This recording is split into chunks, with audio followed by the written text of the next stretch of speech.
Welcome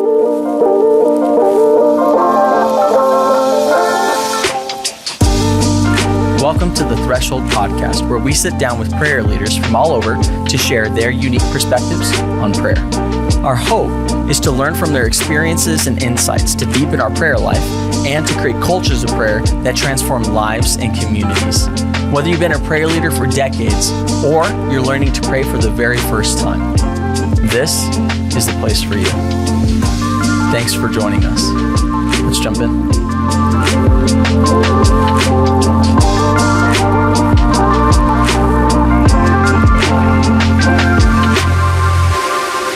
Hey, I want to welcome you again to the Threshold Podcast. My name is Paul Covert, and we have one of my heroes here again, Dean Trune. Dean, welcome to the Threshold Podcast. Hey, it's good to be back. Yeah, it's fun to have you here.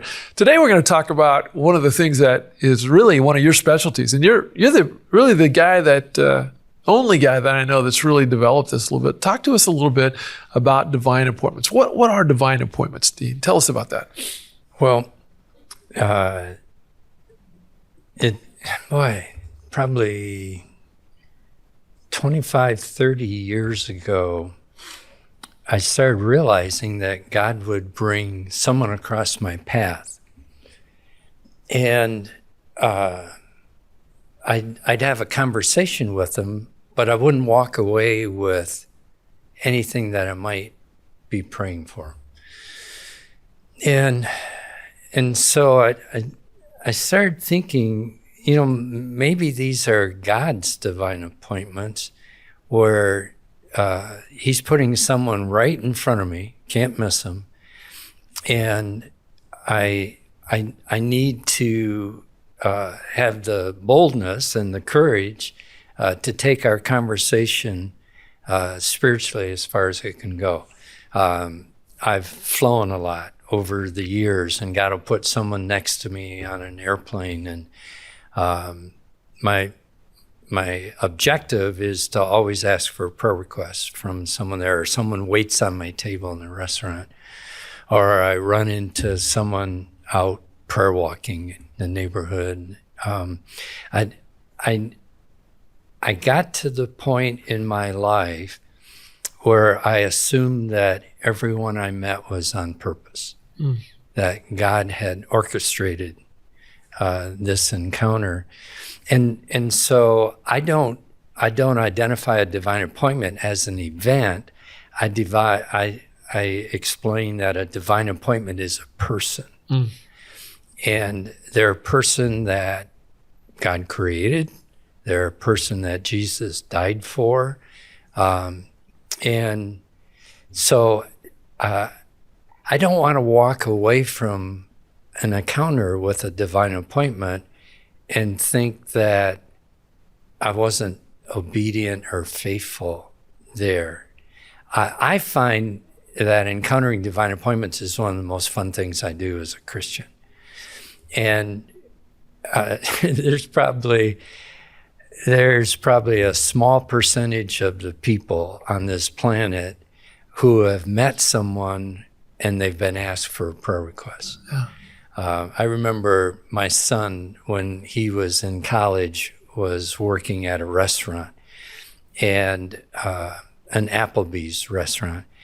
And one of my staff members was visiting in Michigan, and so we went to lunch at Applebee's, and we picked Ryan's section. And so we asked Ryan, my son, for a prayer request. And he said, I've been working here 5 years. No one's ever asked me that question. Yeah. So I don't think it happens very often, but I think we as Christians sometimes miss the orchestration of what God's doing in people's lives. Yeah. So to be clear, what I'm hearing you say is that you see divine appointments as people, not as events. Yeah. And you have just kind of locked in on that and begin to look for those and try to be faithful to the Lord in reaching out to those as they come along. Is that correct? Yeah, I would say that to the best of my ability, which I'm not sure how great that is, that when I'm in a conversation with someone that I'm trying to listen to the Holy Spirit at the same time. And I think we all could do a better job of listening to the Holy that's for Spirit sure. and responding. But I had a person call me one day. It was the wrong number. And so I thought, I wonder if God orchestrated this. So I asked him for a prayer request, and they had one. Wow. And I'm thinking, oh God, I don't want to miss these. So make sure that I'm just in tune with what you're doing. Yeah. You've got me fascinated. I've been fascinated with this for a long time. But I want to go back to the very history of this. Did this start because you heard somebody else talk about it? Did this start because, what's the genesis of where this came from? I can't remember hearing someone else talk about divine appointments and asking for a prayer request. Some people might say, well, God orchestrated this conversation, but nothing spiritual ever developed out of that. And there's a progression, I think, that God led me to, that I can stay in general conversation with people, talk about the weather, talk about our athletic team or whatever. That's one level. But another level is we start talking about personal things. I'm really having a hard time, something like that, where my emotions have been out of whack because of this or whatever. And we can get to that point in a conversation with a stranger or someone we just met within a couple minutes. It doesn't take a long conversation or a long relationship. And then there's a third level would be some type of spiritual input.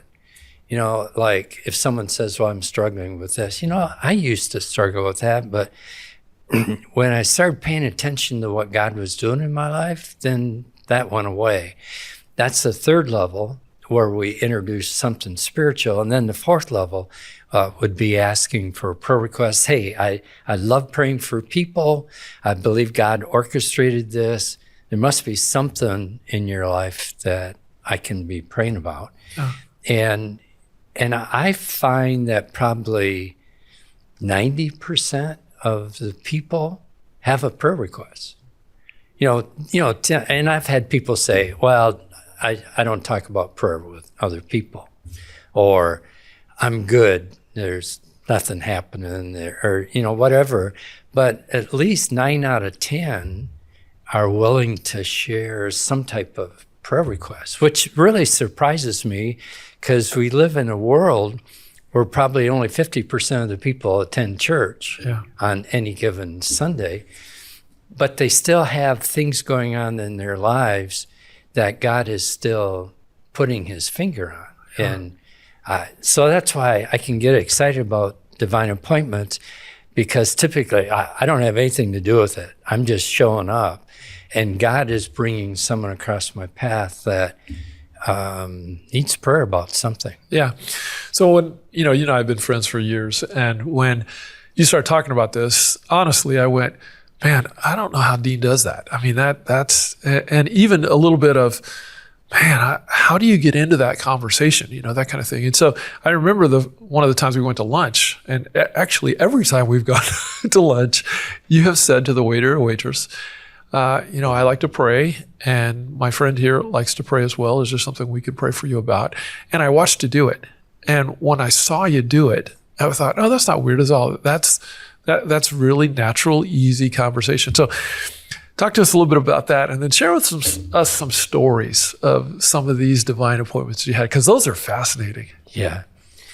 I think originally I was a little bit cautious, maybe hesitant to bring up this subject of prayer in a culture where, I don't know what the latest percentage is of how many people pray, but if they're not praying themselves, they might not be very inclined to give you a prayer request.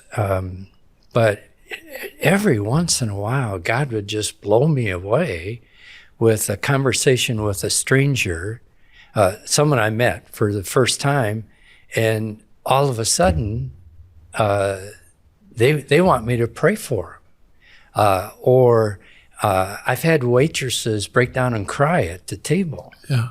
At my table I'm eating at, or people sitting next to me all of a sudden get real quiet and you start seeing tears going down their face. So right away I knew God was trying to do something that was way beyond my ability. Yeah. I don't have that ability to figure out what's going on in people's lives, so I need to pray about it. It just needs to be a conversation. And in spite of my bent towards divine appointments, and in spite of me writing a book, came out about 10 years ago on divine appointments, about that time I had 2,000 recorded divine appointments, waitresses, waiters, people sitting next to me on airplanes, people standing in line with me someplace. In spite of that, I still think I miss divine appointments once in a while because I'm focused on what my agenda is, not on what God's agenda is. So in the God's Divine Appointment book, I shared the top 50 or so divine appointments that I had up until 2011. And some of those still blow me away.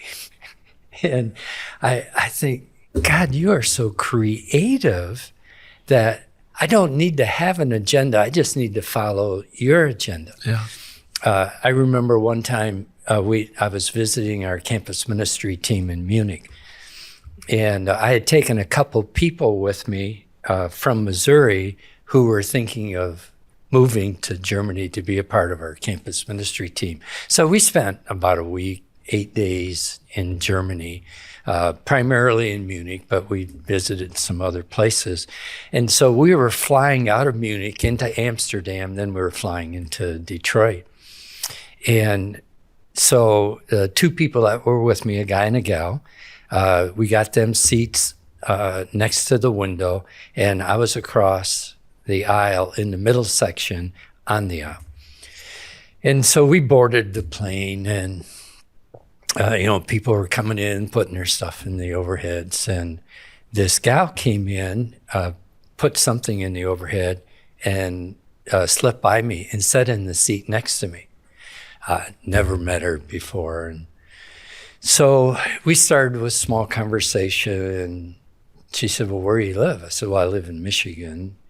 What were you doing in Munich? Well, that's a great opportunity because we were doing ministry in Munich. And so we had this great conversation. I just really enjoyed chatting with her. And I said, you live here in Munich? Yeah, I lived here all my life. Where are you headed? Mexico. Mexico? What are you going to do in Mexico? I'm going to backpack. What? I'm a guy. I wouldn't do that, let alone. And so I said, you have a Bible with you? Because I think that would be good. She said, oh, no, I don't own a Bible.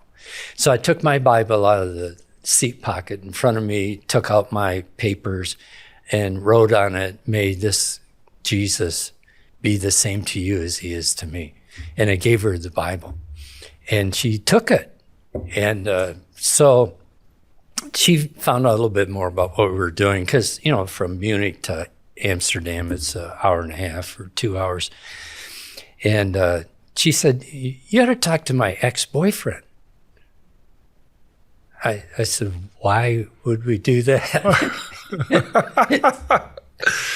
She said, well, he has a Bible, and I think he'd like to talk to you.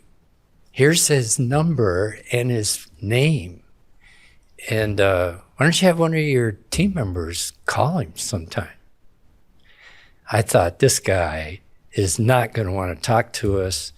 How do you start that conversation? Oh, I met your ex-girlfriend on a plane, and she said I ought to call you. So I just hung on to it, prayed about it. Well, one of the people that was with me on that trip ended up with someone else moving to Munich. Well, in Munich, and I assume it's all of Germany, when you rent an apartment, cupboards do not come with it. You have to go to the store, buy the cupboards, transport them to your apartment, install them. So these two gals went to the store and bought cupboards. And then they figured, we can't get these on the U-Bahn. We need someone to help us get them back to our apartment. Well, they had this guy's name and number, and they said, let's call him. Maybe he'll help us. And so they called Thomas, and they said, Thomas, you don't know who we are. We got your name from a girl, ex-girlfriend. We're at the store. We bought cupboards, and we don't have any way to get them to our apartment. Is there any way you could help us? And Thomas said, I have a pickup truck. I'll be right there. So they met at the store. He helped them get the cupboards into their apartment, asked what they were doing. They said, oh, we're here ministering to university students. And he said, I'd be interested in that. He started attending their Bible studies, and one night I got a call, and they said, you won't believe what happened. I said, well, what? They said, we baptized Thomas tonight. Wow, it gives me goosebumps. Yeah, I got goosebumps, and that's been 15 years ago. Here's what God taught me. I had a divine appointment with Thomas on an airplane, but he wasn't on the airplane. It was his ex-girlfriend. Yeah. And then Thomas told our staff after he became a Christian, he said, I want you to know the week before you contacted me, I was contemplating suicide. Oh, my. So I'm blown away by God's ability to orchestrate life. And, sometimes, okay, I'm sitting next to someone on an airplane. Okay, let's talk to them. Let's see if we can get a prayer request, encourage them spiritually, or I'm in a restaurant. Here's a waiter or waitress that I need to connect with. But sometimes it's just little subtle movements in our life where if we're not paying attention, we're going to miss it. One of the things I do on a regular basis, we've talked about this before, is I prayer walk my neighborhood most days. And I'll run into other people who are out walking or jogging. I walk, I don't jog anymore. And I noticed this one gal I was meeting on a fairly regular basis. I'd see her a couple of times a week, and she was power walking. I mean, she was into it. And we would say hi, but that was as far as anything went. Well, about 2 weeks ago, God prompted me with, I want you to talk to her. Okay, I can do that. So I think it was the New Year's Day or something. We were out, and I saw her, and she was walking on the other side of the street by the park. And she said, hey, Happy New Year. And I said, Happy New Year to you. And I said, my name's Dean. What's your name? She said, Linda. I said, okay. So it registers as Linda. So I start praying about Linda. And then last week I was out walking in the park, and I see Linda coming down the street, and we're going to meet at the corner of the park. And I'm thinking, here's the opportunity I've been waiting for. So she's so into power walking, I didn't know if she would stop and have a conversation, but she did. I said, hey, Linda, I have a question for you. And so she just kind of stopped for a second. And I said, I've taught on prayer lots of places around the world. I love praying for people. Is there something I can pray for you or your family? Be praying over the next month or so. She said, oh, everything. I said, I got it. And so she took off and I took off. And so I'm praying for Linda because God's doing something there. I mean, she could have said, oh, no, nothing to pray about. Or I've had some people say, oh, I'm good. Don't worry about it. But she said everything. Yeah.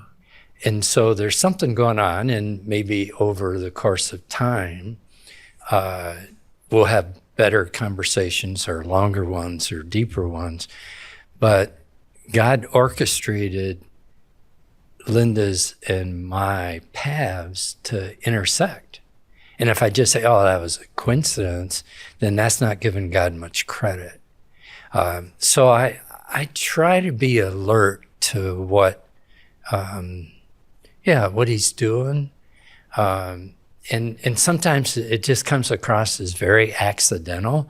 I'm in a conversation with someone, and all of a sudden they talk about something that I could pray about. I went into a grocery store last week, and the grocery chain was sending me coupons that Bonnie and I would get an envelope with our name on it. These are coupons, but we'd also get someone else's name with our address with the coupons. And so I thought, that's crazy. I know the people that lived here before, and they lived here for 15 years, and this person isn't them, and it must be a mistake. They just put my address in with her name. So I was in the store, and so I went to customer service and said, hey, here's an envelope that comes regularly. It's not, that's our address. We get our own coupons, but this person also is receiving coupons. And so they're coming to us, and they're not going to them. So you probably need to change something here. So the gal behind the counter's name is Carolyn. I'd never met her before. And so she's looking in her computer and talking along, and we're just having small chat. And finally she says, I don't know if you noticed, but I'm standing on one leg because I had hip surgery a while ago, and it's been really painful recently. I said, Carolyn, I pray for people. Over the next month, I will pray that the pain goes away, or it's manageable, or whatever. And she said, really? I would love that. And she was so grateful that I would pray for her, even though we just met 2 minutes before. I think God slips those people into our lives every once in a while. And if we're just focused on our own agenda, we miss it entirely. So, Dean, how do you track these? Because I know your background as an engineer. You told us that the last time you were here with us. So I'm sure you've got a way of tracking this. Talk to me a little bit about how you track that stuff. Well, I have my journal. Okay. It's a 4x6 journal. Up until 2017, those first 20 some years I was journaling, I used a 3-ring binder that was 5.5 by 8.5. So I'd get plain paper, cut it in half, and use those as pages. But in 2017, I decided I wanted something that was a little bit more flexible when I travel, especially a 3-ring binder is a little clumsy at times. So I went to the 4x6 size, or it's A6 size. And one of my sections in my journal is divine appointments. Okay. And so when I encounter someone, if I have my journal with me, I'll write it down as quick as our conversation ends, or when I get home. So I keep track of all my divine appointments. I'll write down the date, the person's first name. Typically, I don't ask for a second name, last name, and then I'll write down what their prayer request was, and maybe just a note there. This was in the park, or this was on a flight to Las Vegas, or whatever. And so I'll keep those. I now have, I started keeping track of divine appointments in 97. So I have 25 years of divine appointments. My purpose is to go back over the last 12 months each week and pray for the 120 people that I had divine appointments with the last 12 months.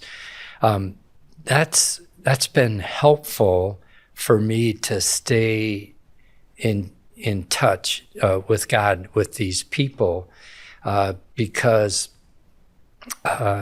if God went to all this trouble to put me on an airplane next to him or waited on my table in a restaurant, I don't want to assume that everything's done, that I'll pray for a year and then life will go on.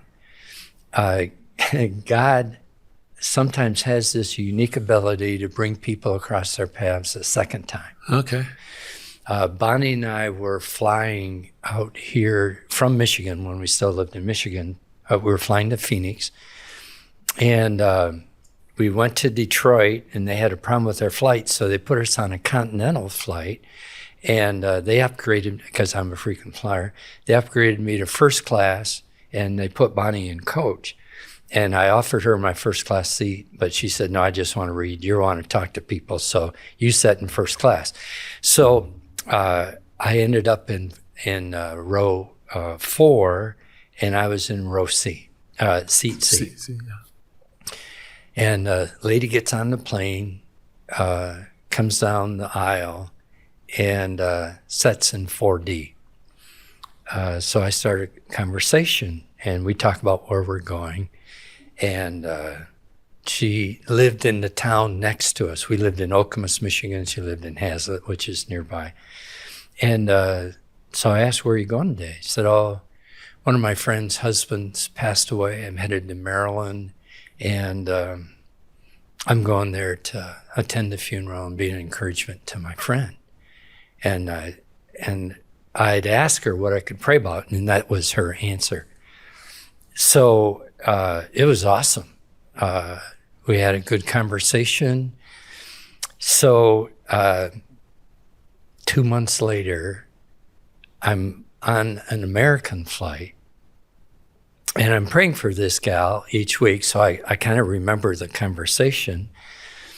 And I'm upgraded to first class again. This time I'm in 4D, and the same lady comes and sits in 4C. I mean, how often is God going to do that? Yeah. And if he does it, he's got a purpose. Yeah.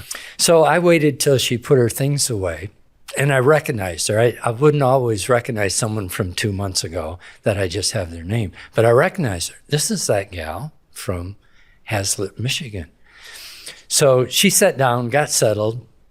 I turned to her and I said, this is your name, and you live in Hazlet, Michigan. And she looked at me and said, how do you know that? And I said, you were on a flight to Maryland to attend a friend's husband's funeral 2 months ago. I sat next to you, and I asked you for a prayer request, and that was your prayer request.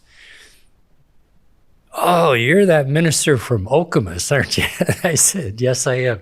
So I got another prayer request from her, but I'm amazed at what God does with divine appointments. Yeah.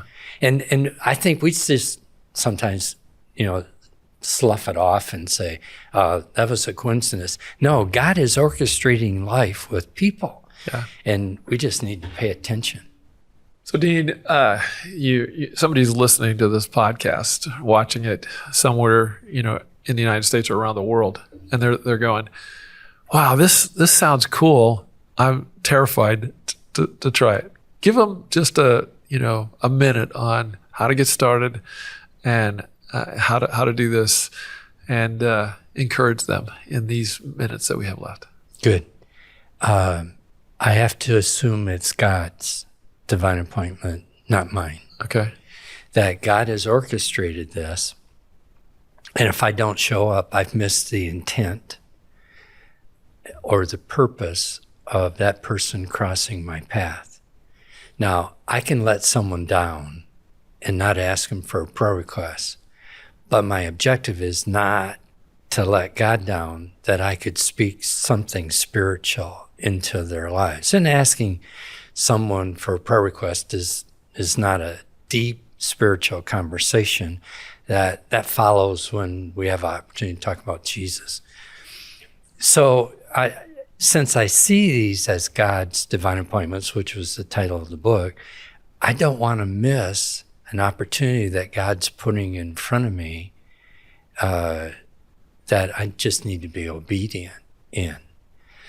And I've had some pretty weird looking people sit next to me on airplanes. I've had some weird looking waiters and waitresses.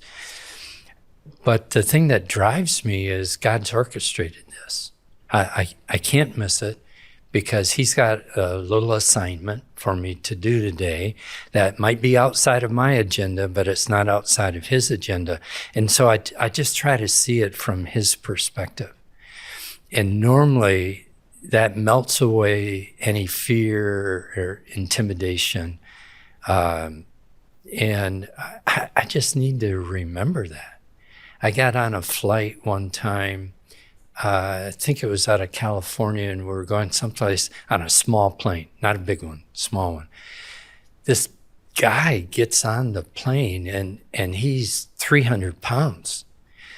And so he not only takes up his seat, he takes up part of mine. Yeah. And I'm thinking, God, what's going on here? And all I can sense is asking for a prayer request. And I'm thinking, I don't even want to talk to him. And God just asking for a prayer request. So we start a conversation. And this guy has a significant prayer request that if I would have not asked him, I would have missed a great opportunity. Yeah. So I have to see this from God's perspective, not mine. And God has promised that he'll give us the boldness, the confidence, whatever we need to represent him. We just need to trust him. Wow. So do you have other people who have listened to you talk about this and go, I'm going to do this? And do you have some disciples out there that are doing this kind of thing? Most of my legacy guys are looking for divine appointments now. Cool. Because they'll tell me a story about something that happened in the last couple of weeks, because we're on every other week. And I'll ask, did you get a prayer request? Oh, I didn't even think of that. No. God orchestrated that encounter. He had something for you to do there. So most of my legacy guys do this. I got a note from a gal that heard me speak 10 years ago. And she said, I heard you talk about divine appointments. And I'm asking now waitresses and waiters in restaurants what I can pray for. You helped me. Well, it wasn't me, it was God. God helped him over the hump of intimidation or shyness.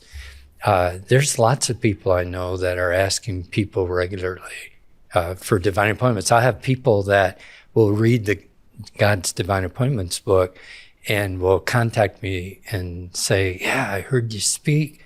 I bought the book, and I can't tell you how exciting this is.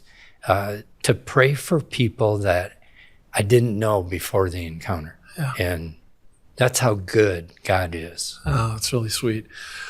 Now, Dean, are you an extrovert or an introvert? I think at part of my life, I was an extrovert, but I think the last few decades, I've been an introvert. So I'm happy to sit next to someone and not utter a word. And so God has to work on me. Yeah, so that's fascinating to me because I'm an introvert as well. And so when you're talking about this, everything inside of me is going.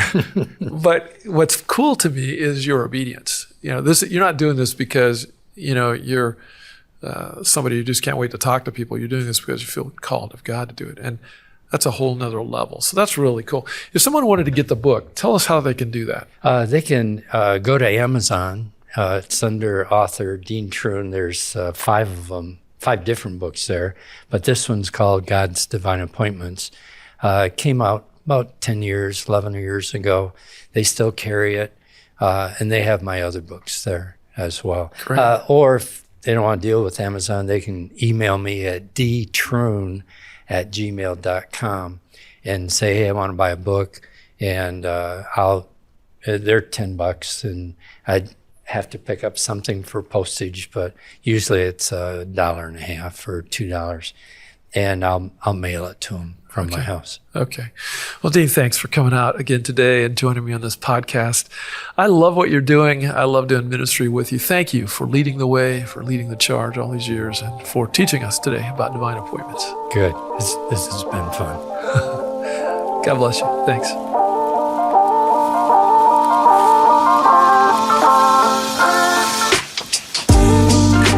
Thanks for tuning in. We hope this episode has inspired and equipped you to take your prayer life to the next level. Don't forget to like the video, subscribe to the channel, and check out our website at thresholdprayer.com for more resources and information. Threshold Prayer Ministries is a nonprofit ministry that aspires to assist churches, organizations, and businesses to become people devoted to prayer. We do this by offering strategic methods, resources, and encouragement developed by prayer leaders for prayer leaders. All that we do is made possible by our generous supporters like you. So thank you for your support in donations and in prayer. Together, we can transform lives and communities through the power of prayer. In Jesus' name.